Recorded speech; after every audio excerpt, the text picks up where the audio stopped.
Je m'appelle Sonia Fink, je suis traductrice littéraire.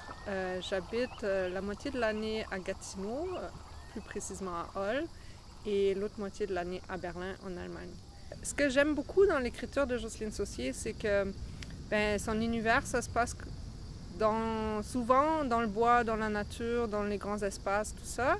Mais on parle pas, c'est pas juste un décor anodin, c'est comme la liberté que ça permet à l'être humain de choisir sa vie et choisir sa communauté en fait. Donc ça parle beaucoup aussi de comment vivre ensemble, comment être solidaires les uns avec les autres et tout ça. Puis c'est ces deux aspects-là, la nature et le vivre ensemble, qui m'attirent dans son œuvre. À la lecture, le premier livre que j'ai traduit, c'était Il pleuvait des oiseaux. Maintenant, j'en ai traduit 3 en Allemagne. Et Il pleuvait des oiseaux, je l'ai lu, c'était un pur plaisir. Je trouvais pas ça difficile à lire. C'était une lecture assez... c'est quand même profond, mais c'est pas chiant à lire. Je veux dire, il y a de la littérature des fois un peu compliquée, qu'on peut aussi prendre plaisir, mais il faut vraiment se concentrer beaucoup et c'est un peu dur la lecture. J'avais pas du tout cette impression avec Il pleuvait des oiseaux. C'était vraiment une lecture facile, mais à la traduction, je me suis rendu compte que c'était pas si facile que ça. C'est ça, il y a quand même des constructions de phrases assez complexes qu'il faut bien rendre, justement pour créer cet effet de facilité à la lecture, mais c'est du travail. Oui, Jocelyne, je l'ai tout de suite contactée, puis je suis allée chez elle en Abitibi pour qu'elle...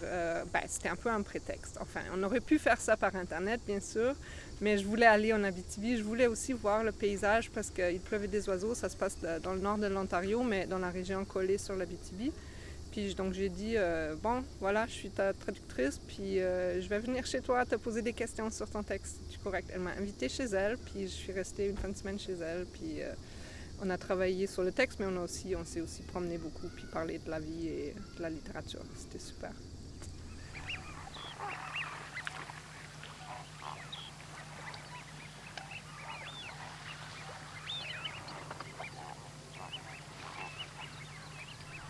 Am 24. September 2012 bestieg Gladys Comeau den Northlander und ward fortan in Swastika, keine Stadt, nicht einmal ein Dorf, bloß eine kleine Siedlung an der Eisenbahnstrecke, nicht mehr gesehen. Damit begann die Irrfahrt, jene von Gladys und meine eigene, denn dies ist die Erzählung von Gladys Comeaus Reise durch den Norden von Ontario und Quebec. Von ihrer großen Reise, die sie erst nach Süden führte, dann nach Westen, dann nach Osten und schließlich wieder nach Norden. Eine rätselhafte Zugreise, deren Anlass niemand so richtig verstand und die ab dem Augenblick, als sich die Meldung vom Verschwinden der alten Dame verbreitete, von unzähligen Menschen verfolgt wurde.